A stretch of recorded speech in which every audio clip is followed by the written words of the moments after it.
इल्तमास है कि जब मजलिस ख़त्म हो तो उसके बाद ख़वातीन को इंतज़ार ना करना पड़े, आप आपस में कोऑर्डिनेट करके पहले आप जाएं, बाद में ख़वातीन को बुलाएं, या किसी तरह भी हो ख़वातीन बाद में आएँ ताकि ख़वातीन बाहर ना खड़ी हों।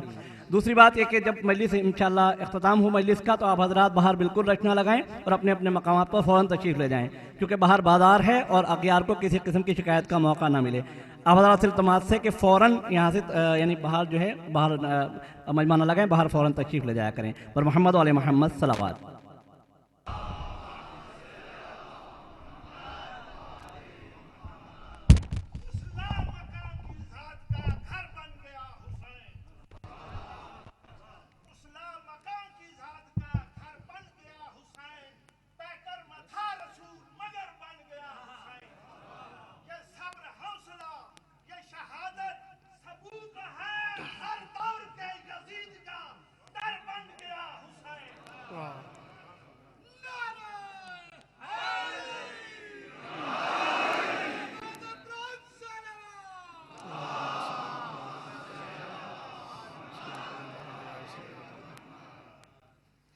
रहमल्लाहु मन क़रअल फ़ातिहा। बिस्मिल्लाहिर्रहमानिर्रहीम। अल्हम्दुलिल्लाहि रब्बिल आलमीन अर्रहमानिर्रहीम मालिकि यौमिद्दीन इय्याका नअबुदु व इय्याका नस्तईन इहदिनस सिरातल मुस्तक़ीम सिरातल लज़ीना अनअमता अलैहिम गैरिल मग़ज़ूबि अलैहिम वलद्दाल्लीन। अल्लाहुम्मा सल्लि अला मुहम्मदिन व अला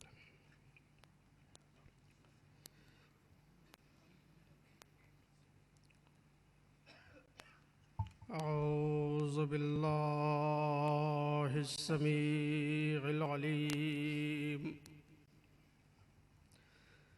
मिनश शैतानिर लईनिर रजीम। वला हौला वला कुव्वता इल्ला बिल्लाहिल अलिय्यिल अज़ीम। हस्बुनल्लाहु व निअमल वकील, निअमल मौला व निअमन नसीर। बिस्मिल्लाहिर्रहमानिर्रहीम। अल्हम्दुलिल्लाहिल्लज़ी ला यब्लुगु मिदहतहुल क़ाइलून वला युहसी नअमाहुल आद्दून वला युवद्दी हक़्क़हुल मुज्तहिदून। अल्लज़ी ला युदरिकुहु बुअदुल हिमम वला यनालुहु गौसुल फितन। अल्लज़ी लैसा लिसिफ़तिही हद्दुम महदूद वला नातुम मौजूद। वस्सलातु वस्सलामु वत्तहिय्यतु वल इकराम अला रसूलिन नबील उम्मी अल्लज़ी अरसलहु बिल हक़्क़ि बशीरन व नज़ीरा व दाइयन इलल्लाहि बिइज़्निही व सिराजम मुनीरा। सय्यदना व मौलाना अबिल क़ासिम मुहम्मद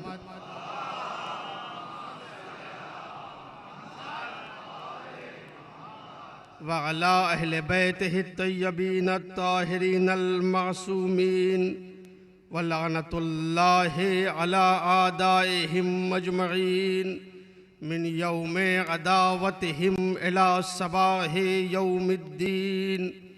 अम्मा बअदु फ़क़द क़ालल्लाहुल हकीम फ़ी किताबिहिल हकीम व हुवा अस्दक़ुल क़ाइलीन। बिस्मिल्लाहिर्रहमानिर्रहीम। या अय्युहन्नासु उबुदू रब्बकुमुल्लज़ी ख़लक़कुम वल्लज़ीना मिन क़ब्लिकुम लअल्लकुम तत्तक़ून। सलावत पढ़ दे मोहम्मद।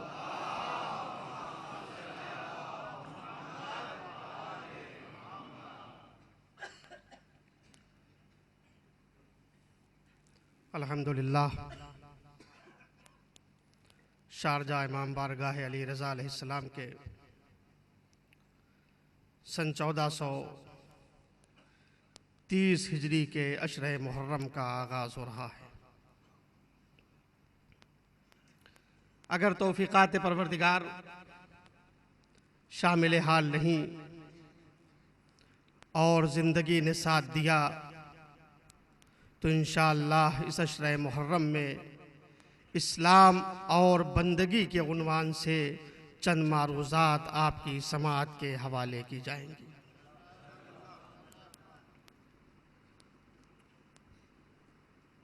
मौजू इस्लाम और बंदगी, इस्लाम और अब्दियत, इस्लाम और उबूदियत मुख्तलिफ अल्फाज हैं जिसका एक ही माना है, और वो ये कि इंसान का कुल शरफ ये है कि वो अब्दे खुदा बन जाए।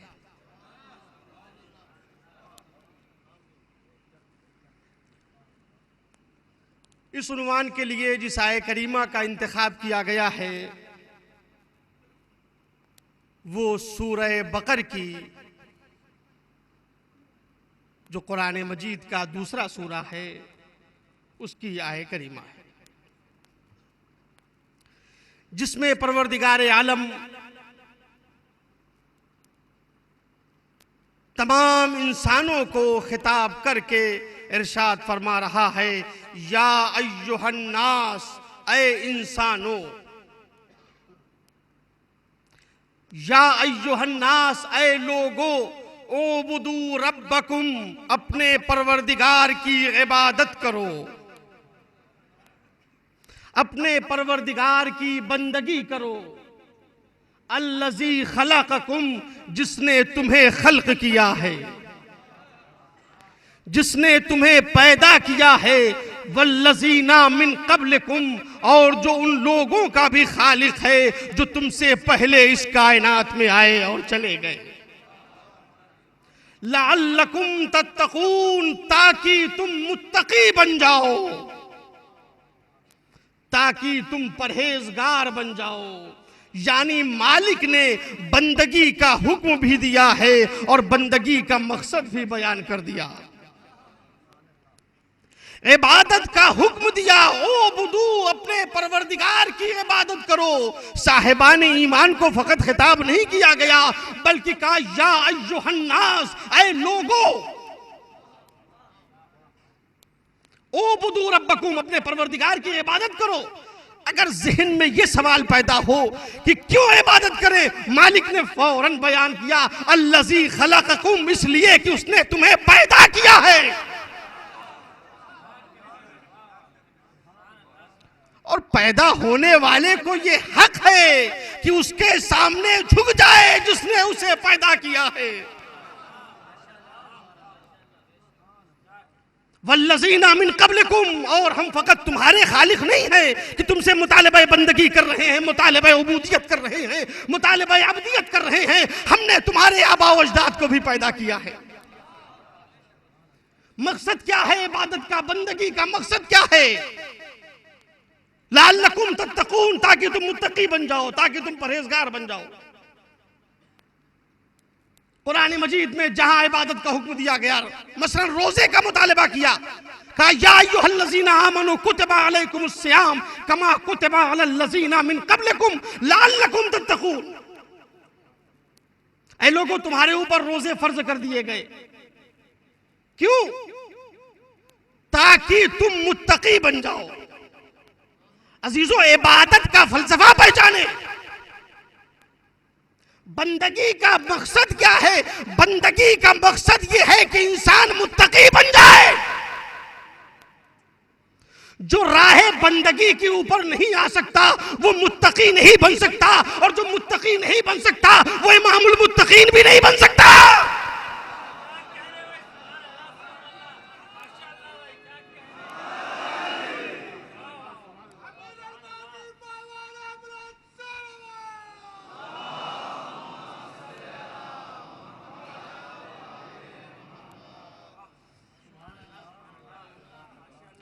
जो जितना राह इबादत में आगे बढ़ता जाएगा वो उतना ही मुत्तकी बनता जाएगा, वो उतना ही परहेजगार बनता जाएगा।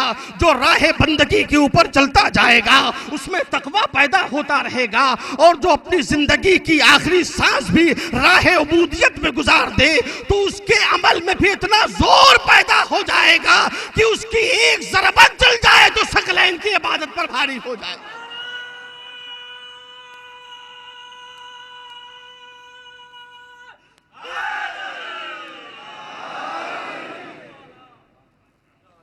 इंसान का कुल कमाल ये है अजीजों कि वो अब्दे खुदा बन जाए, बंदे परवरदिगार बन जाए।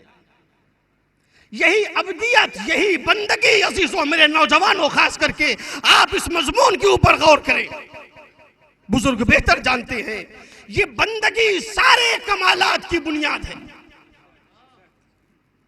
बंदगी सारे कमालात की रूह है। बंदगी को छोड़ने के बाद इंसान सब कुछ बन सकता है, बंदे परवरदिगार नहीं बन सकता, अब्दे खुदा नहीं बन सकता। इंसानियत का शरफ ओहदा नहीं है, इंसानियत का शरफ मर्तबा नहीं है, इंसानियत का शरफ दुनिया का जाहो जलाल नहीं है। इंसान का कुल शरफ ये है कि वो कह दे ये मेरा बंदा है।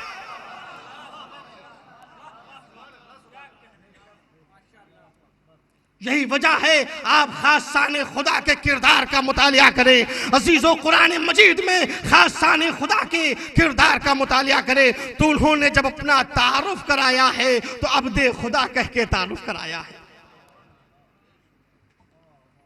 जनाब ईसा इब्ने मरियम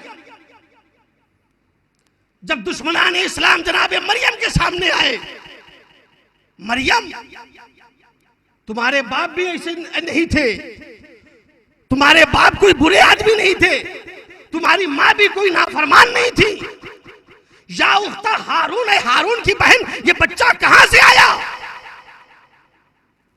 जनाब मरियम ने क्या जवाब दिया? मैंने परवरदिगार की बारगाह में ये नजर कर ली है कि मैं रोजा रहूंगी। खामोशी इख्तियार की। उसके बाद कुरान मजीद ने कहा उस बच्चे की तरफ इशारा कर दिया। अजीजों मैं इसके ऊपर इंशाअल्लाह अगर मौका मिला तो तफसील से गुफ्तगू करूंगा। आप इसकी मानवियत पे गौर करें। आप सोचें मरियम के सामने मसला यह है कि लोग ये आए हैं कहने के लिए कि बिन शौहर का बच्चा कहां से आया। मरियम सफाई देने के बजाय कहती है मैंने रोजे की नजर कर ली है, मैंने सुकूत इख्तियार किया है, इस बच्चे की तरफ इशारा कर दिया। अब जब बच्चे की तरफ इशारा कर दिया लोग आगे बढ़े। कहा मरियम बताओ कहां से बच्चा आया? कहा बच्चे से पूछो। इशारा किया, इशारा किया तो लोगों ने क्या जवाब दिया? कालू, उन लोगों ने कहा कैफा नुकल्लिमु मन काना फिल महद, हम उससे कैसे गुफ्तगू कर सकते हैं जो बच्चे गहवारे में है।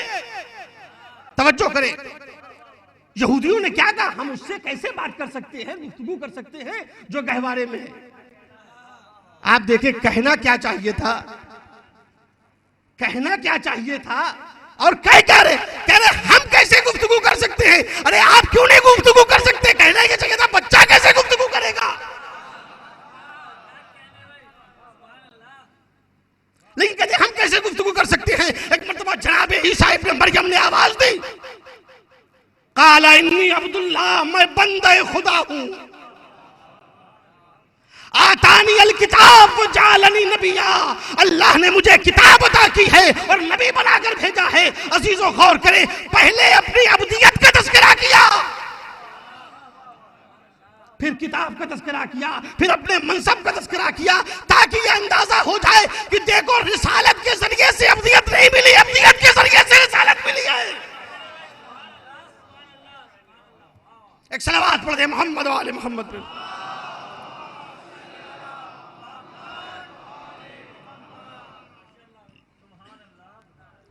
जनाब ईसा इब्ने मरियम कहते हैं इन्नी अब्दुल्लाह, मैं अब्दे खुदा हूं। और आप जब इस्लाम का कलमा पढ़ते हैं तशहूद में क्या कहते हैं? अशहदु अन्ना मुहम्मदन अब्दुहु व रसूलुहु, मैं गवाही देता हूं कि आप उसके बंदे हैं और रसूल हैं। पहले अब्दियत की गवाही देते हैं, बंदगी की गवाही देते हैं। यही तो सरकार दो आलम ने पैगाम दिया था। उस माहौल में आपने बंदगी खुदा की, जहां मखलूक के सामने इंसान सजदा कर रहा था, नबी ने ऐसे माहौल में बंदगी परवरदिगार कह के लोगों को, ज़हनों को मुतवज्जे कर दिया कि देखो तुम्हारे खुदाई में इतना जोर नहीं पाया जाता जितना हक के बंदे में जोर पाया जाता है।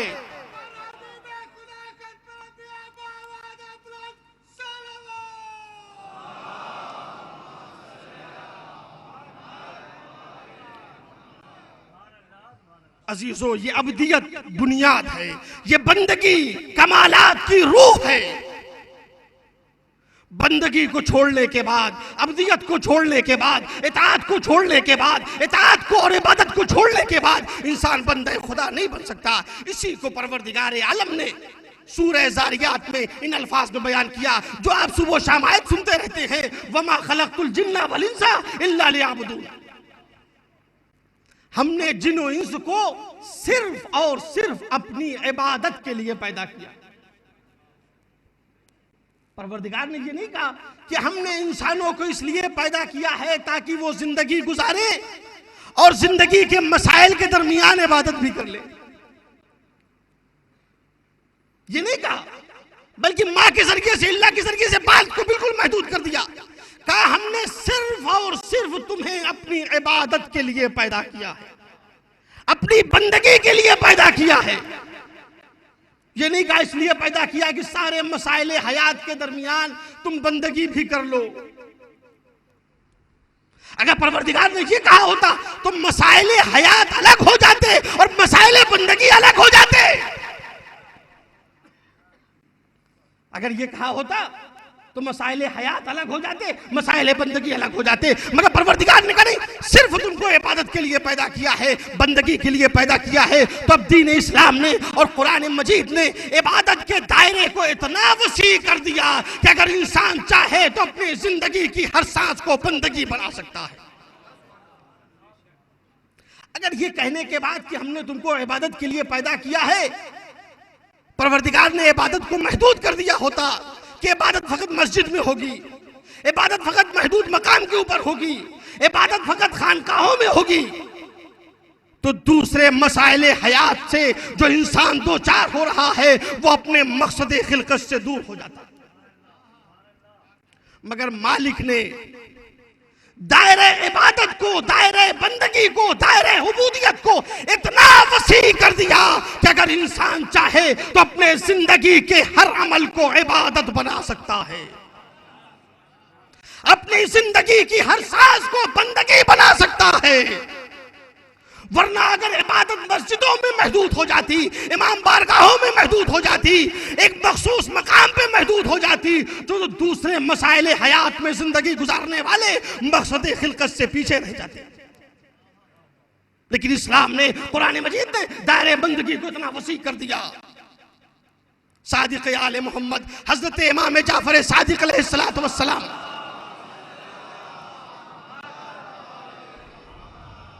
एक रास्ते से गुजर रहे हैं। आप देखें इस्लाम ने दायरे बंदगी को कितना वसी बनाया है। इमाम एक रास्ते से गुजर रहे हैं, देखा एक शख्स अपने मकान की तामीर कर रहा है, एक शख्स अपना मकान बना रहा है। अब जाहिर है जिस तरह से वो अपना मकान बना रहा हो, उस जमाने में जो तरीका था मकान का बनाने का, वो इंसान मकान बना रहा है, मकान की तामीर कर रहा है, दीवारें बुलंद हो चुकी हैं, उसने दीवार में एक खिड़की लगाई है, उसने दीवार में एक रोशनदान बनाया है, एक छोटा सा दरवाजा लगाया है। इमाम का गुजर उस रास्ते से हो रहा है, दीवारें बुलंद हैं। इमाम ने देखा ये खिड़की लगी हुई है। उस साहिब खाना से जो घर की तामीर कर रहा था उससे पूछा, कहा भाई ये बताओ तुमने इस मकान में ये खिड़की क्यों लगाई है, तुमने ये मकान में छोटा सा दरवाजा क्यों लगाया है, रोशनदान क्यों बनाया है। उसने कहा फर्जंदे रसूल, ये दरवाजा छोटा सा, ये खिड़की, ये रोशनदान हमने इसलिए लगाया है ताकि इधर से ठंडी ठंडी हवाएं आए। मकान राहत बख्श हो जाए। जाहिर है कि उस जमाने में ये इम्कानात और ये वसाइल नहीं फराहम थे, एसी का रवाज नहीं था। और आज भी दुनिया के उन इलाकों में जहां ये वसाइल फराहम नहीं है, इंसान हवा के लिए ये एक रास्ता इख्तियार करता है कि वो दरवाजे में, अपनी दीवार में एक रोशनदान बनाता है, एक खिड़की बनाता है। लिहाजा वो भी उसने अपने दीवार में खिड़की लगाई है, रोशनदान बनाया है। फर्जंद रसूल ये खिड़की इसलिए लगाई है ताकि इधर से ठंडी ठंडी हवाएं आए, कमरा हवादार हो जाए, मकान राहत बख्श हो जाए। अब बताइए, उसने कोई बुरी नीयत तो नहीं की। मौला इसलिए लगाया है दरवाजा, ये छोटा सा दरवाजा इसलिए लगाया है, खिड़की से लगा ताकि कमरे में हवा आए, कमरा हवादार हो जाए। कोई बुरी नीयत नहीं की, किसी जुर्म का इरादा नहीं किया, किसी गुनाह का इरादा नहीं किया। मगर उसके बाद आप इमाम का जवाब सुनेंगे। तवज्जो करें अजीजों, उस जवाब के बाद इमाम का जवाब सुनेंगे। जब उसने कहा मौला इसलिए लगाया है ताकि इधर से हवा आए, इमाम ने फरमाया अफसोस की बात है, तुम्हें अभी नियत करने का सलीका भी नहीं मालूम।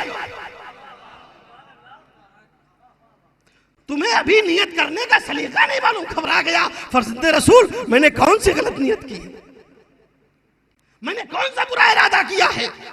फर्जंद रसूल मैंने कोई गुनाह का इरादा नहीं किया, मैंने फकत ये इरादा किया है कि इस खिड़की के जरिए से ठंडी ठंडी हवा आए। आपने फरमाया अफसोस की बात है कि तुमको अभी नियत करने का सलीका नहीं मालूम। अगर तुमने ये खिड़की इसलिए लगाई होती कि खिड़की लगाते वक्त अगर तुमने ये नियत की होती कि जब नमाज सुबह का वक्त आएगा,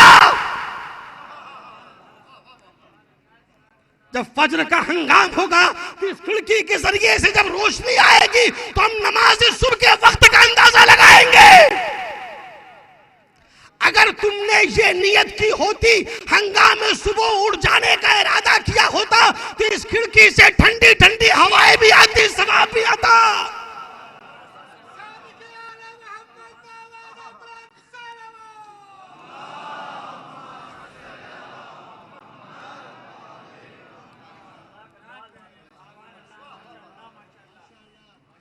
अगर तुमने ये इरादा किया होता खिड़की लगाते वक्त कि जब सुबह का वक्त होगा, हंगामे सुबह होगा और उस वक्त इधर से रोशनी आएगी तो हम नमाज सुबह के लिए उठ जाएंगे, नमाज सुबह के वक्त का अंदाजा कर लेंगे। अगर तुमने ये नियत की होती तो सवाब भी आता, हवाएं भी आती।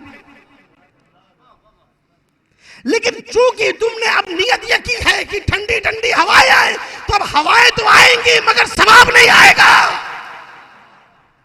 क्या मानी? यानी इंसान अगर चाहे तो अपने जिंदगी के हर अमल को बंदगी बना सकता है। इंसान चाहे तो अपने जिंदगी के हर काम को इबादत बना सकता है। और यही आले मोहम्मद की कुल हयात का खुलासा है कि सारी हयात आले मोहम्मद की इबादत परवरदिगार में गुजरी, बंदगी खुदा में गुजरी। इसके मानी ये नहीं है कि सुबह से लेकर शाम तक मस्जिद में बैठे रहे हो। इसके मानी ये नहीं है कि सुबह से शाम तक मुसल्ले के ऊपर बैठे रहे हो, सारा कारोबार छोड़ दिया हो। नहीं अजीजों, आप तारीख सीरत अहले बैत का मुतालिया करें। कौन सा मैदान हयात है जहां आले मोहम्मद नहीं है? कौन सा मैदान हयात है जिसमें आले मोहम्मद नहीं है? खेत में नहीं है, तिजारत में नहीं है, ज़राअत में नहीं है, बाग में नहीं है, गरीबों के काम नहीं आए या बेवाओं की खबरगिरी नहीं की। हर मैदान में आले मोहम्मद को देखा मगर उस अमल को बंदगी बनाया तो उसे अंजाम दिया। और तमाम चाहने वालों को यह दर्श दिया कि अपने हर अमल को तुम भी इबादत बना सकते हो, बंदगी बना सकते हो। इसीलिए पैगंबर ने आवाज दी, इन्ना सलाती व नुसुकी व महयाया व ममाती लिल्लाहि रब्बिल आलमीन। बेशक मेरी नमाज, मेरी इबादतें, मेरी जिंदगी, मेरी मौत सब कुछ अल्लाह के लिए है। अपने लिए जीना ये जिंदगी है, खुदा के लिए जीना ये बंदगी है।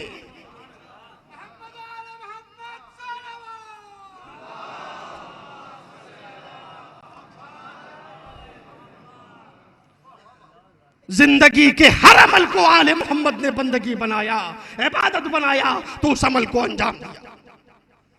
परवरदिगार आलम ने इसीलिए गरज खिलकत को बंदगी बताया कि हमने तुम्हें सिर्फ इबादत के लिए पैदा किया, सिर्फ बंदगी के लिए पैदा किया। ये न समझना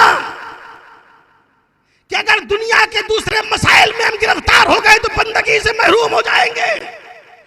इस्लाम दायरे बंदगी को वसी करता जा रहा है। परवरदिगार तूने ये गरज खिलकत क्यों बयान की कि हमने तुम्हें सिर्फ इबादत के लिए पैदा किया है? अजीजों, बात यह है कि जब तक मकसद का तायुन नहीं होता उस वक्त तक अच्छाई और बुराई का पता भी नहीं चलता। साहिबान इल्म फहम तशरीफ फरमा है, जब तक मकसद मुअय्यन नहीं किया जाता तब तक अच्छे और बुरे का इम्तियाज भी नहीं होता। अपनी बात की वजाहत के लिए बच्चों के लिए एक मिसाल दूं। दो लड़के इम्तिहान में बैठे, दो लड़के इम्तिहान में बैठे, एक को 100 में 99 नंबर मिले और एक को 100 में वो 1 नंबर मिला जो उससे बच गया था। एक को 99 मिले और एक को 1 नंबर मिला। जिसको 100 में 99 मिले थे उसने कहा अल्हम्दुलिल्लाह हम कामयाब हो गए। कितने नंबर मिले? कहा 99 नंबर मिले। कहा भाई मुबारक हो, कामयाब हो गए। जाके उसने अपने माँ बाप को खबर सुनाई कि अल्हम्दुलिल्लाह हम अपने मकसद में कामयाब हो गए, हम इम्तिहान में कामयाब हो गए। कितने नंबर मिले? कहा 99 मिले। वाकई ये कामयाब है। जिसको 1 नंबर मिला था उसने कहा मौलाना हम भी कामयाब हो गए। ने कहा भाई आप कैसे कामयाब हो गए, कितने नंबर मिले? कहा 1 नंबर। ने कहा तो आप कैसे कामयाब हो गए? उनकी कामयाबी तो समझ में आती। आपने अपने माँ बाप को जाके खबर दी कि हम भी कामयाब हो गए। कितने नंबर मिले? 1 नंबर। भाई 99 वाले की कामयाबी समझ में आती है, आपकी कामयाबी समझ में नहीं आती। कहा मौलाना मालूम नहीं, हम बैठे ही थे फेल होने के लिए। देखा आपने अजीजों, मकसद का तायुन पहले हो जाता अगर, चूंकि मकसद का तायुन पहले नहीं हुआ था लिहाजा दोनों ने कह दिया कि हम कामयाब हो गए। वो कह रहा है हम बैठे थे पास होने के लिए तो अपने मकसद में कामयाब हो गए। ये कह रहा है हम बैठे थे फेल होने के लिए, अगर हम पास हो जाते तो नाकाम हो जाते। हम अगर पास हो जाते, अगर हमको 99 नंबर मिल गए होते तो अपने मकसद में नाकामयाब हो जाते। लेकिन अजीजों, अगर पहले से मकसद मुअय्यन हो जाए, ये खराबी कहां पैदा हुई? चूंकि मकसद पहले मुअय्यन नहीं किया गया लिहाजा उसने नाकाम होने के बाद मकसद बदल दिया। लेकिन अगर पहले से मकसद मुअय्यन हो जाए कि इम्तिहान में बैठने का मकसद होता है पास होना, तब इसे ये कहने का हक नहीं है कि हम अपने मकसद में कामयाब हो गए। अजीजों, यही वजह है कि जब परवरदिगार आलम ने ये ऐलान किया हमने तुम्हें सिर्फ बंदगी के लिए पैदा किया है, ऐसा न हो कि बंदगी से अलग रहने के बाद तुम भी अपनी कामयाबी का ऐलान कर दो। ऐसा न हो तुम इबादत से हटने के बाद, नाफरमानी करने के बावजूद तुम कहो हमने बड़ी कामयाब जिंदगी गुजारी। हमने तुमको सिर्फ इबादत के लिए पैदा किया है, बंदगी के लिए पैदा किया है। हमने मकसद हयात को बयान कर दिया। लिहाजा जो राह बंदगी से हट जाए उसे ये हक नहीं पहुंचता कि वो अपनी कामयाबी का ऐलान करे। और जो जितना राह इबादत के ऊपर चलता रहे उसे ये हक है कि वो अपनी कामयाबी का ऐलान करे। अहले विला तशरीफ फरमा है, मैं आपके ज़हनों को उस मंजिल तक लाना चाहता हूं जिसके आप मुंतज़िर हैं। राह इबादत से हटने के बाद, राह बंदगी से हटने के बाद इंसान को अपनी कामयाबी के ऐलान का हक नहीं है, इसलिए कि मकसद खिलकत से दूर हो गया। लेकिन जिसने अपनी जिंदगी की हर सांस को बंदगी खुदा में गुजारी हो, यही वजह है अजीजों, दुनिया में परवरदिगार ने करोड़ों इंसान भेजे, अरबों इंसान आए, मगर किसी में यह जुर्रत न हुई कि वो अपनी कामयाबी का ऐलान करे। किसी में ये हिम्मत ना हुई कि वो कहे मैं कामयाब हो गया। हाँ, जाने के बाद मुरीदों ने कहना शुरू किया मरहूम ने बड़ी कामयाब जिंदगी गुजारी थी।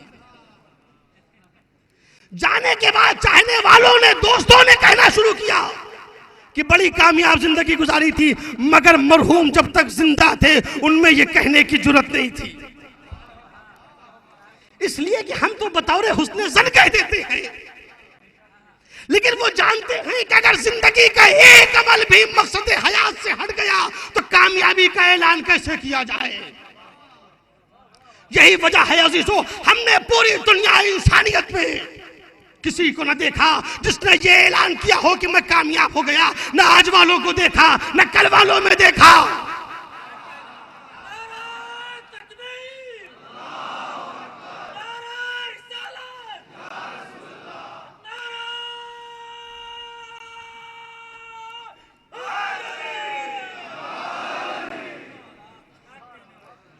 न आज वालों की ये जुर्रत देखी, न कल वालों की ये जुर्रत देखी, न पास बैठने वालों में ये हौसला देखा, न बाहर वालों में ये हौसला देखा, सिवाय उसे एक बंदा परवरदिगार के। जब कातिल की तलवार सर पे चली तो कहा रब्बे काबा की कसम अली कामयाब हो गया।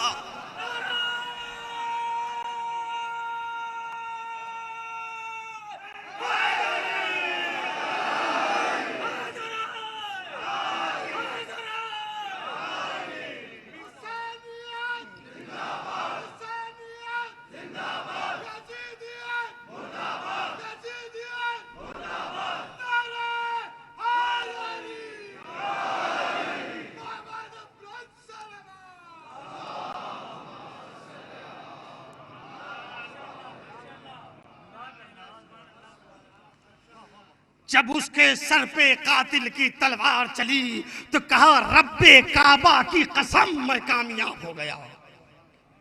लाओ कोई ऐसी जुर्रत वाला, लाओ कोई ऐसे हौसले वाला जो ये ऐलान करे। कसम खा के कहा रब्बे काबा की कसम मैं कामयाब हो गया, परवरदिगार काबा की कसम मैं कामयाब हो गया। अजीजों, मौला ने ये ऐलान कहां किया? मेरे नौजवान बताए, मौला ने जो ये ऐलान किया, तारीखी ऐलान कि रब्बे काबा की, परवरदिगार काबा की कसम में कामयाब हो गया, ये ऐलान कहां किया? मस्जिद कूफा में किया। मस्जिद कूफा में जब मौला के सर पे ज़रबत लगी तो मौला ने कहा परवरदिगार काबा की कसम में कामयाब हो गया। ये काबे के परवरदिगार का हवाला क्यों दिया जा रहा है? मस्जिद कूफा भी तो खुदा का घर है। शायद अजीजों एक नया रुख हो। मौला आपके सर पे तलवार लग रही है, मस्जिद कूफा में, हर मस्जिद अल्लाह का घर है। मस्जिद कूफा भी तो बैत इलाही है, मस्जिद कूफा भी तो खुदा का घर है, ये भी तो अल्लाह का मकान है। आप कहते हैं मस्जिद कूफा के परवरदिगार की कसम में कामयाब हो गया। ज़रबत लग रही है, तलवार लग रही है, मस्जिद कूफा में हवाला दिया जा रहा है रब्बे काबा का। मौला ये क्यों नहीं कहा मस्जिद कूफा के परवरदिगार की कसम? मौला ने कहा यही तलवार लगने के बाद अगर मैंने यही ऐलान किया होता तो दुनिया समझती शायद आज कामयाब हुए हैं।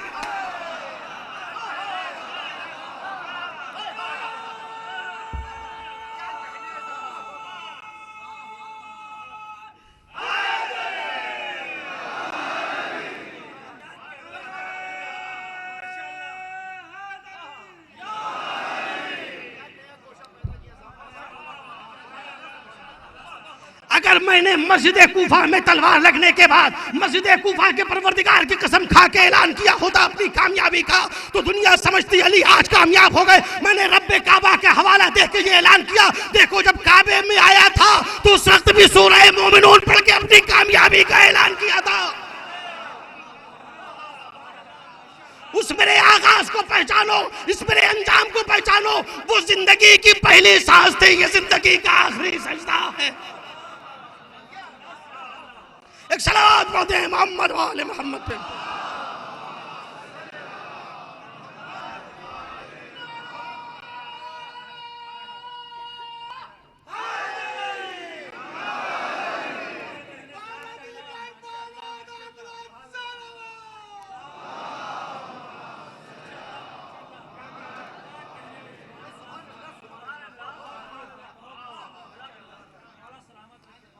जिसने अपनी पूरी जिंदगी राह इताअत में बसर की है उसे ये कहने का हक है।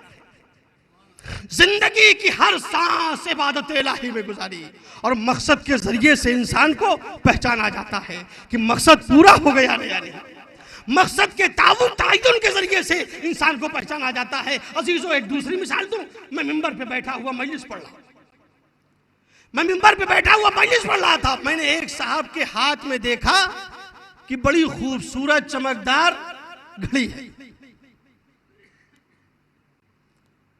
मजलिस के बाद मेरी जब उनसे मुलाकात हुई, मैंने पूछा, मैंने कहा भाई ये घड़ी बड़ी खूबसूरत मालूम होती है, आपने ये घड़ी कहां से खरीदी? क्या ये घड़ी हमारे लिए भी दस्तयाब हो सकती है? कहा क्यों नहीं, जो पैसा खर्च करे वो घड़ी खरीद सकता है इस तरह की। भाई कहां मिलेगी? कहा एड्रेस मैं बता देता हूं, पता मैं बता देता हूं, चले जाइए फला मार्केट में, फला बाजार में वो दुकान है, उसमें ये घड़ी मौजूद है। मैंने कहा ठीक है। मैं दुकान तलाश करता हुआ पहुंचा वहां। मैंने उससे कहा भाई आपके पास वैसी घड़ी है? फला साहब घड़ी लेके गए हैं। कहा हाँ बहुत घड़ी है वैसी। कितनी घड़ी आपको चाहिए? मैंने कहा कितनी नहीं, एक घड़ी चाहिए। कितने की है? उसने कहा 1000 दिरहम की है। मैंने कहा आप हमसे 1500 दिरहम ले लीजिए, घड़ी दे दीजिए। कहा नहीं, कीमत जो है वो एक है, 1000 दिरहम में आपको घड़ी दी जाएगी। मैंने घड़ी ली, घड़ी बांधा और वहां से आया। अब जाहिर है कि किसी ने अगर वक्त पूछ लिया तो देखकर कायदे से बताया। लोग देख ले, इतनी महंगी घड़ी खरीदी है और इतना पैसा खर्च किया है। घड़ी बांधकर मिंबर पर आया और मजलिस पढ़ी मैंने। मजलिस के बाद जब उतरा तो जाहिर है लोगों की निगाह घड़ी के ऊपर होती है और बड़ी दकीक नजर होती है। एक साहब आए, मर्द मोमिन, मौलाना आज आपने 10 मिनट पहले मजलिस खत्म कर दी। मैंने कहा नहीं, तब ठीक 10 बजे तब मैं मिंबर से उतरा। उन्होंने कहा नहीं भैया आप देखिए मेरी घड़ी देखिए। मैंने कहा मेरी घड़ी देखिए, पूरे 10 बजे। कहा नहीं, अभी 10 में 10 मिनट बाकी है और दूसरी घड़ियां देख लीजिए। दूसरी घड़ियां देखा, वाकई 10 मिनट बाकी थे। कहा आपकी घड़ी तेज चल रही है। अब आप बताइए 1000 दिरहम खर्च करने के बाद कितना गुस्सा मुझे आना चाहिए। मैं गया दुकानदार के पास, बड़ा जुल्म किया आपने मेरे ऊपर और आपने मुझे धोखा दिया, और या आप अपनी घड़ी लीजिए, मेरे पैसे वापस कीजिए, इसे तोड़कर फेंक दीजिए। भाई क्या हुआ मौलाना, क्यों इतना गुस्सा हो रहे हैं? मैंने कहा कि ये घड़ी जो है वो 10 मिनट तेज चल रही है। कहा शुक्र खुदा अदा कीजिए कि सुस्त नहीं चल रही। शुक्र कीजिए इसलिए कि आज जमाना ऐसा है कि कारोबार भी सुस्त है, लोग भी सुस्त हो गए हैं। हर चीज में जहमत होती है, हर चीज में सुस्ती का मुजाहरा होता है। नमाज पढ़ने में सुस्ती करते हैं और सलवात पढ़ने में सुस्ती करते हैं।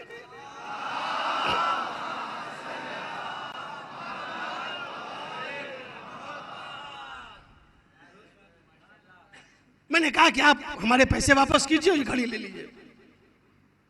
उन्होंने कहा कि भाई देखिए नई मशीन जो है वो थोड़ा तेज चलती है।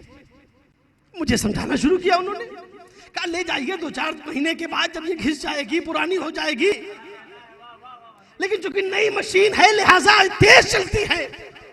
मैंने कहा नई ना पुरानी, अगर वक्त सही बताए तो मैं 1000 में खरीदने के लिए तैयार हूं, और अगर इससे मकसद पूरा ना हो तो आप तोड़कर फेंक दीजिए।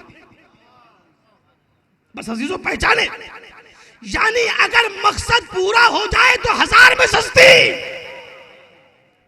यही इंसान जो इतने शौक के साथ खरीदने के लिए गया था, 1000 दिरहम में 1500 दिरहम में उसे खरीदना चाहता है, वही ये मशवरा दे रहा है कि तोड़कर फेंक दीजिए। आखिर क्या हो गया? क्या उसकी चमक दमक में कोई कमी आ गई? क्या उसका डायल बदल गया? क्या उसके पुर्जे बदल गए? घड़ी वही है मगर मशवरा दे रहा है तोड़कर फेंक दीजिए। क्यों? इसलिए कि इसने मकसद को पूरा नहीं किया। इसके मानी क्या है अजीजों?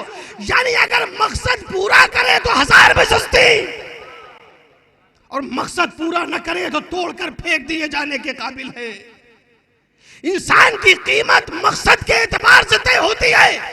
यही तो परवरदिगार ने कहा कि अगर इंसान मकसद को पूरा न करे तो जहन्नम में फेंक दिए जाने के काबिल है।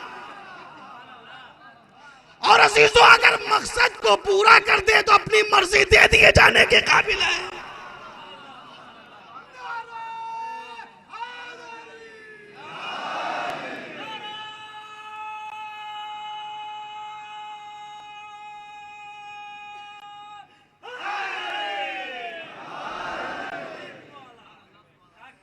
यही तो परवरदिगार ने कहा हमने तुमको बंदगी के लिए पैदा किया है, इबादत के लिए पैदा किया है। अगर मकसद हयात को तुमने पूरा कर दिया तो जन्नत की कोई हकीकत नहीं है, कौसर की कोई हकीकत नहीं है, इस कायनात की कोई हकीकत नहीं। अपनी रजा तुम्हें दे दूंगा। और अगर मकसद को पूरा नहीं किया तो फिर इस काबिल है कि इसे जहन्नम में डाल दिया जाए। जिस तरह से हम ये मशवरा दे रहे थे कि घड़ी तोड़कर फेंक दी जाए, अब वो बेचारे समझा रहे थे कि मौलाना नई मशीन तेज चलती है। और देखा भी गया है, ये देखा भी गया है। एक रवायत है, जाहिर है कि पैगंबर इस्लाम हजरत मोहम्मद मुस्तफ़ा सल्लल्लाहु अलैहि वसल्लम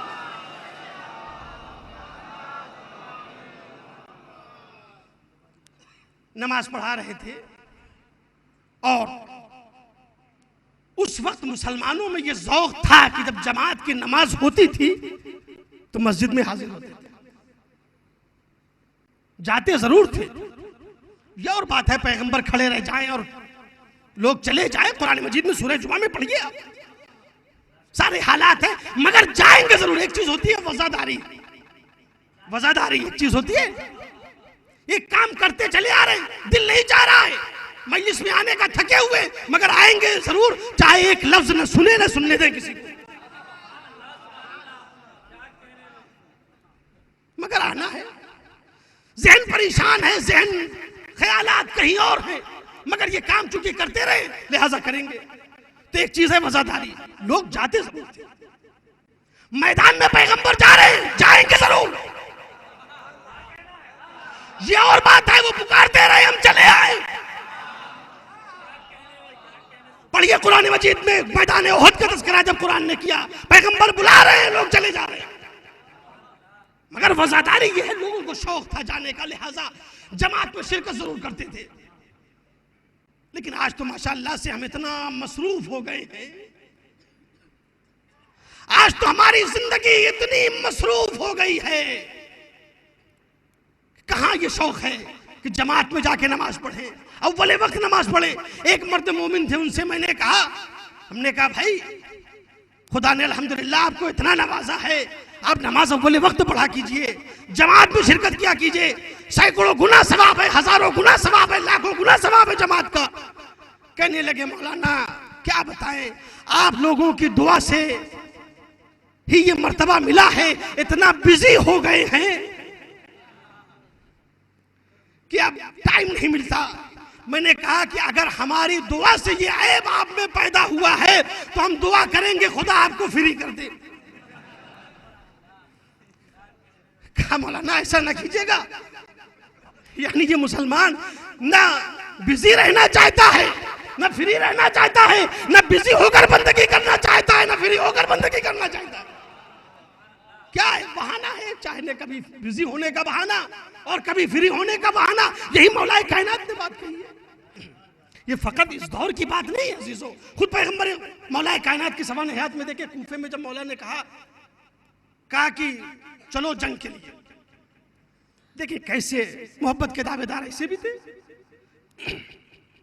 मौला ने कहा कि चलो जंग के लिए, गर्मी का जमाना था तो लोग आए, कहा या अली हम जरूर चलते हैं मगर क्या करें, गर्मी बहुत है, गर्मी का जमाना है, लिहाजा हम आपके साथ नहीं जा सकते।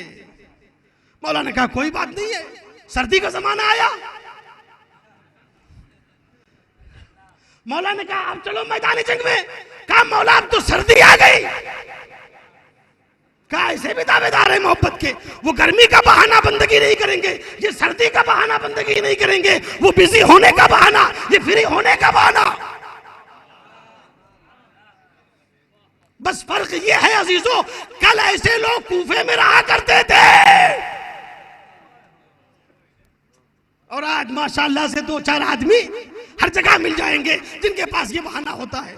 तो खैर पैगंबर इस्लाम से नमाज पढ़ाते थे तो लोग जाते जरूर थे, और पैगंबर जाहिर है कि बात ये शुरू हुई थी कि नई मशीन जो है वो तेज चलती है। पैगंबर जाहिर है कि अभी अल्लाह अकबर तकबीरतुल इहराम कहा पैगंबर ने, हम तो पढ़ रहे हैं, सूरा पढ़ रहे हैं।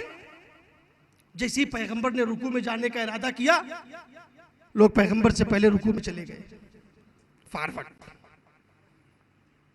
अभी पैगंबर रुकू से उठना चाहते हैं कि लोग सजदे में पहुंच गए। जाहिर है ये कानून है, रुकू से खड़ा हो इंसान, समय अल्लाह लिमन हमिदा, उसके बाद सजदे में जाएंगे। लेकिन नहीं, हम तो ऐसी तेज नमाज पढ़ते हैं, समय अल्लाह लिमन हमिदा तो रुकू ही में तमाम हो गया और अल्लाह अकबर हुआ उस सजदे में जाके कहा। भाई बहुत तेजी के साथ नमाज हो रही है, सजदे में पैगंबर से पहले चले गए और रुकू में भी पैगंबर से पहले चले गए। जब नमाज तमाम हुई तो रवायत है अजीजों, ये पैगंबर ने फरमाया क्या, देखो नमाज पढ़ना है तो ठीक तरह से पढ़ा करो। ला तस्बिकूनी बिर्रुकू व सुजूद, रुकू में और सजदे में हमसे पहले सबकत न किया करो। उसके बाद का फिक्रा सुने अजीजों जो काबिल तवज्जो है। जाहिर है कि ये तेजी क्यों पैदा हुई है, ये स्पीड क्यों पैदा हुई है। भाई ये ताजा मुसलमान है और पैगंबर खिलकत आदम से पहले के मुसलमान है।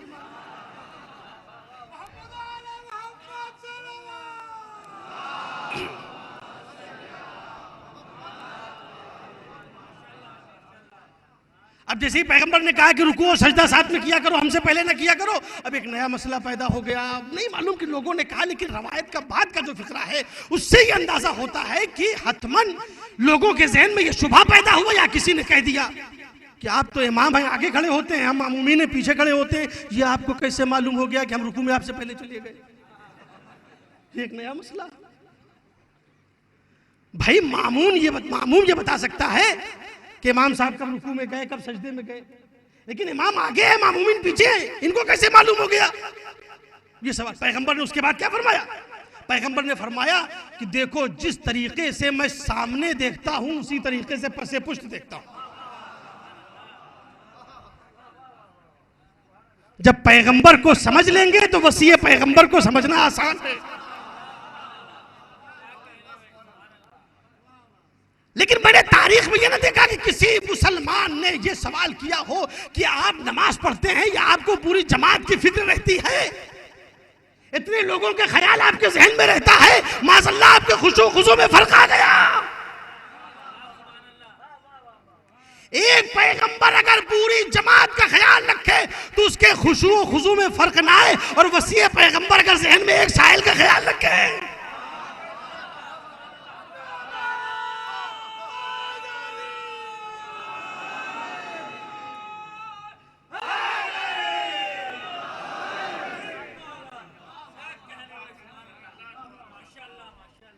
तो अजीजों मैं अर्ज कर रहा था कि वो घड़ी की मिसाल थी कि अगर मकसद पूरा कर दे तो 1000 में सस्ती है, और अगर मकसद पूरा न करे तो हम उसको मशवरा दे रहे हैं कि इसे तोड़कर फेंक दी जाए। लेकिन आप ये बताइए कि जिसने घड़ी बनाई है, जिसकी कंपनी है, जिसकी एजेंसी है, क्या वो घड़ी हमारे मशवरे के ऊपर अमल करते हुए तोड़ के फेंक देगा। तवज्जो करें अजीजों, क्या वो घड़ी तोड़ के फेंक देगा? नहीं, अगर वो काबिल इस्लाह है तो उसकी इस्लाह की जाएगी। अगर काबिल इस्लाह है तो उसकी इस्लाह की जाएगी। इसीलिए परवरदिगार आलम ने तौबा का दरवाजा खोला है। ऐसा नहीं है कि अगर कहीं कची पैदा हो गई, कहीं गुनाह शामिल हो गया, कहीं इनहराफ पैदा हो गया तो जहन्नम में फेंक देंगे। नहीं, पहले अपनी इस्लाह कर लो। तौबा के दरवाजे को खोल दिया। गुनाह करने के बाद मायूस ना हो जाना। देखो वो जिसने घड़ी बनाई है वो घड़ी तोड़कर फेंकेगा नहीं। हाँ, जब इस्लाह के बाद भी उसमें इस्लाह ना होगी तब उसे तोड़कर फेंक दिया जाएगा। लेकिन अगर तुमने अपनी इस्लाह कर ली तो हदीस ने कहा अत्ताइबु मिनज़ ज़ंबि कमन ला ज़ंब ला, गुनाहों से तौबा करने वाला उस शख्स की मानिंद है जिसने गुनाह किया ही ना। अब जब उसने इस्लाह करके, घड़ी की इस्लाह करके दोबारा मार्केट में घड़ी भेजी तो फिर उसकी वही कीमत। तवज्जो करें अजीजों, फिर बाजार में उस घड़ी की वही कीमत। क्यों? इसलिए कि उसकी इस्लाह हो गई है। यही वजह है अजीजों, इस्लाह के बाद हुर भी जब आके लश्कर में शामिल हो गया इमाम के, तो जिस तरीके से हबीब मुस्तहिक के सलाम है उसी तरीके से हुर भी मुस्तहिक के सलाम है। जो जुहैर का मर्तबा है वही हुर का भी मर्तबा है। इसलिए दीन इस्लाम ने तौबा के दरवाजे को खोला है। मेरे नौजवानों, अगर खुदा न करता राह बंदगी में कहीं हमें इन्हिराफ पैदा हो गया है, गुनाह शामिल हो गया है, तो रहमत परवरदिगार से मायूस न होना, तौबा कर लो, इस्तिग़फ़ार कर लो, और वो इस्लाह करने के लिए तैयार है। लेकिन देखो, तौबा कर लो। हमारे यहां सबसे बड़ा आर्ट तो ये है कि गुनाह भी करते जाते हैं और जबान से इस्तिग़फ़ार भी कहने जाते हैं, इस्तिग़फ़ार भी करते जाते हैं। नहीं, इस्लाम ये नहीं कह रहा कि बुराई भी करते जाओ, इस्तिग़फ़ार भी कहते जाओ। वो कहता है कि अमल बुराई छोड़ते जाओ और तौबा करते जाओ। और हमने क्या अपना तरीका इख्तियार किया है?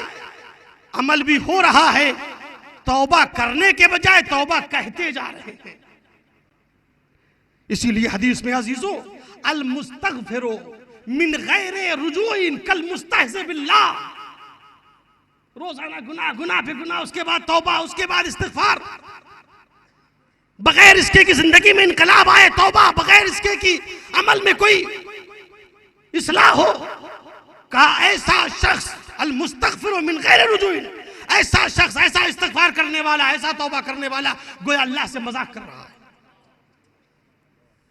तौबा के मानी ये है कि जिंदगी में इनकलाब पैदा हो जाए, इस्तिग़फ़ार के मानी ये है कि जिंदगी बदल जाए। ये तो ऐसे ही हो गया अजीजों।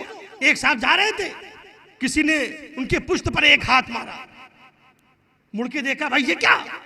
कहा हम समझे कि हमारा कोई दोस्त है, माफ कीजिएगा। कहा कोई बात नहीं। आगे बढ़े, फिर दूसरा हाथ रसीद कर दिया, मुड़ के देखा, कहा हम समझे कि हमारा दोस्त है, माफ कीजिएगा।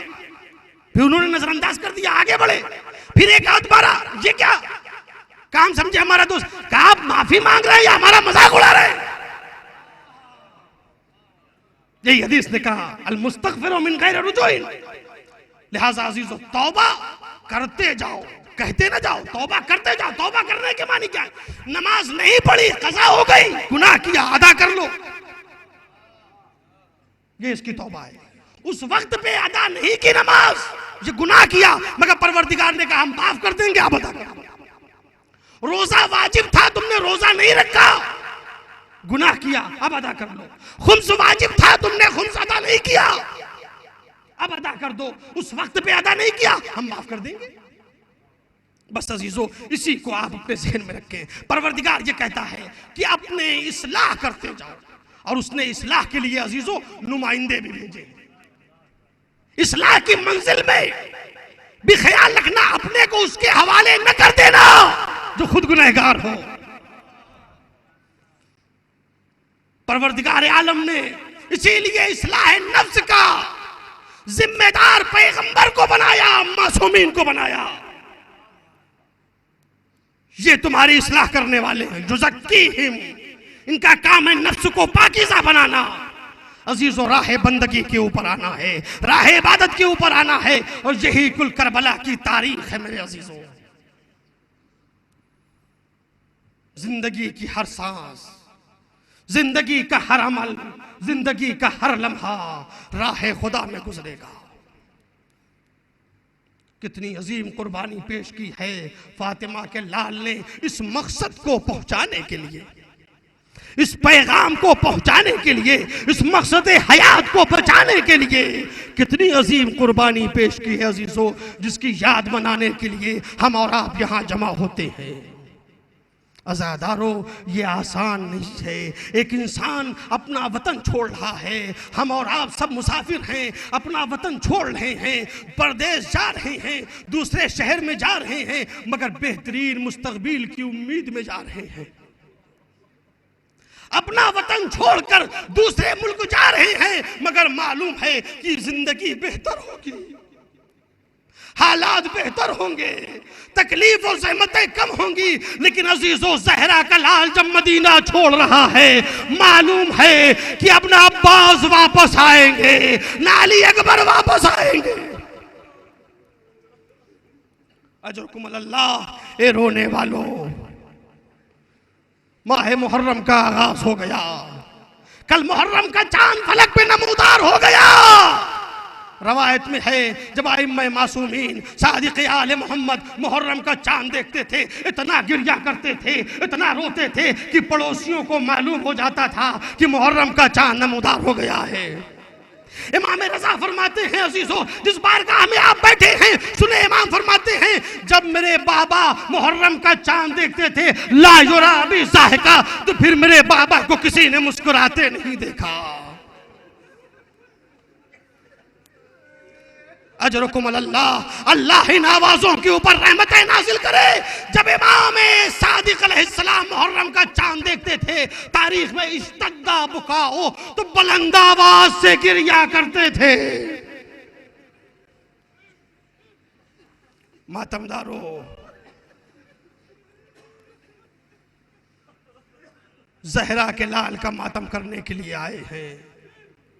इस इमाम बारगाह की तारीख के एतबार से जो प्रोग्राम जाकिर को दिया जाता है कि आज इस ये मसाइब पढ़ना है, कल वो मुसीबत का तस्करा करना है, अजीजों मेरी समझ में नहीं आता। 3 मुसीबतें मेरे सामने हैं। एक हिलाल मुहर्रम नमूदार हुआ, एक ज़हरा का लाल वतन छोड़ के जा रहा है, दूसरा हुसैन का काफिला करबला की जमीन पर जा रहा है, करबला की जमीन पे पहुंच रहा है। ए अज़ादारों, आसान बात नहीं है रोज़े रसूल को हमेशा के लिए छोड़ के जाना। नाना के रोजे पे आए, आवाज दी, नाना हुसैन का सलाम कबूल कीजिए। ए नाना, क्या ये मुमकिन नहीं है कि आप मुझे अपने पास बुला लें? मुनाजात करते करते इमाम की आंख लग गई। एक मर्तबा इमाम की आंख लग गई, ख्वाब में देखा जैसे कब्र पैगंबर शिगाफ्ता हुई, नबी खुदा बाहर आ गए। हुसैन ने कहा, नाना क्या यह मुमकिन नहीं है कि आप मुझे अपने पास बुला लें? कहा, बेटा हुसैन, अगर मैं तुम्हें अपने पास बुला लूंगा तो करबला कौन जाएगा? मेरे लाल करबला जाओ और देखो हुसैन तन्हा न जाना, ज़ैनब को भी साथ लेकर जाना। बस अजीजों, 2-3 मिनट में मजलिस तमाम हो रही है। नाना के रोजे से उठे, भाई की कब्र पर आए, भैया आपकी कब्र का मुजाविर जा रहा है। मातमदारों, रवायत है कि हुसैन जब नाना के रोजे पर गए तो इतने सुकून और फ़िकार के साथ आहिस्ता आहिस्ता कदम उठाते हुए चल रहे थे, जैसे कोई कोहे विकार जा रहा हो। जब भाई की कब्र की तरफ गए तो मौरिख करबला कहता है, चलने का अंदाज ये था जैसे कोई दीन और दुनिया का बादशाह जा रहा हो। लेकिन जब माँ की कब्र की तरफ गए हैं, ऐसे दौड़ के गए जैसे बच्चा जाकर माँ से लिपट जाता है। अम्मा, आपका हुसैन आ गया।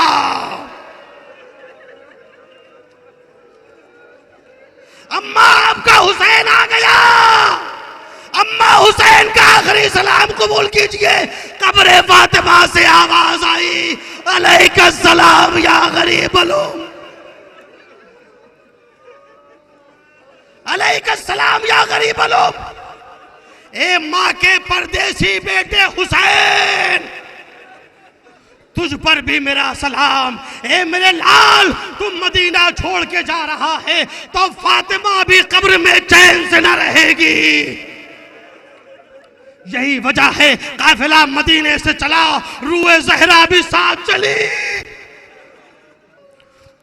अजीजों, आज शबे दूसरी मुहर्रम है। आज ही की तारीख थी जब हुसैन का जुल्जनाब चलते चलते एक मकाम के ऊपर रुक गया। हुसैन ने पूछा, ये लोगों बताओ ये कौन सी जगह है? किसी ने कहा गाजिरिया कहते हैं। कहा हल्लाहा इस्मुन आखर, क्या इसका कोई और नाम है? किसी ने कहा सत्ते फुरात कहते हैं। कहा इसका कोई और नाम है? कहा इसे नौनेवा कहते हैं। इमाम ने पूछा इसका और कोई नाम है? मैं कहूंगा ये बताने वाले अब चुप हो जाओ।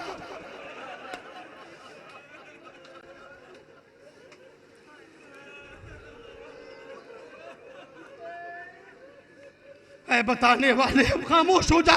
उसने बढ़ के कहा मौला इस जमीन को करबो बला भी कहते हैं।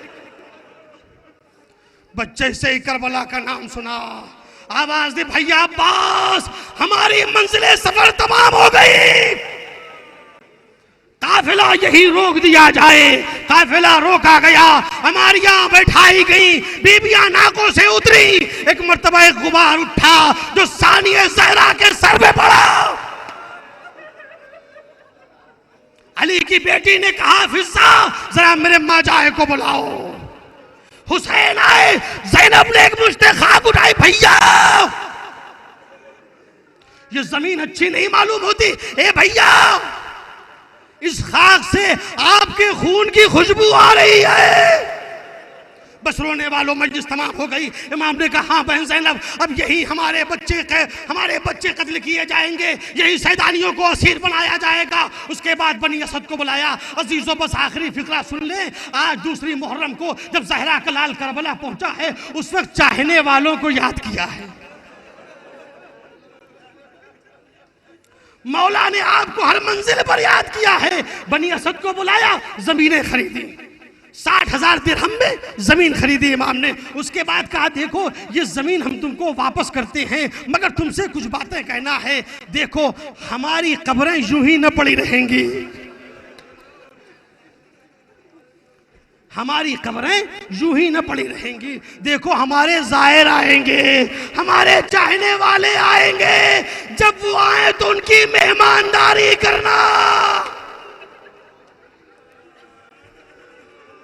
उन्हें खाना खिलाना, उन्हें पानी पिलाना, फिर मेरी कब्र पर लेकर आना। ए मौला आपने चाहने वालों को दूसरी मुहर्रम को याद किया। आज ये चाहने वाले दूसरी मुहर्रम को आपको याद कर रहे हैं। ए ज़हरा के लाल हम गरीबों का सलाम कबूल कीजिए।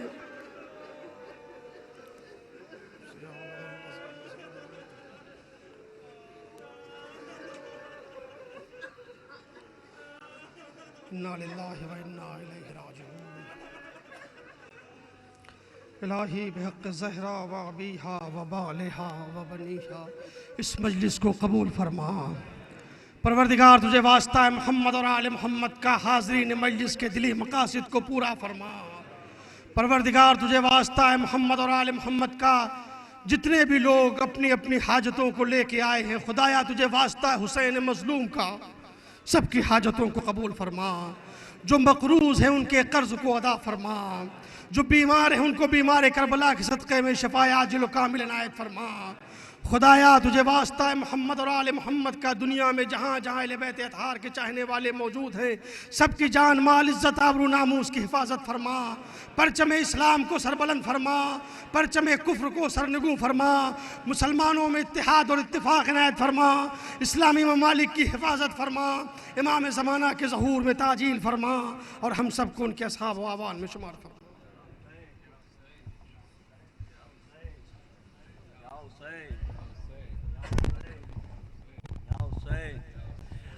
के नाम समाज फरमा लीजिए कि जो मोमिन मजलिस के फ़ौरन बाद जाना चाहें उनसे गुजारिश है कि बाहर खेमे में न्याज का इंतज़ाम है, न्याज खा कर जाएँ। जो मोमिन मजलिस के फ़ौरन बाद जाना चाहे बाहर न्याज का इंतज़ाम है, खेमे में न्याज खा कर जाएँ। या हुसैन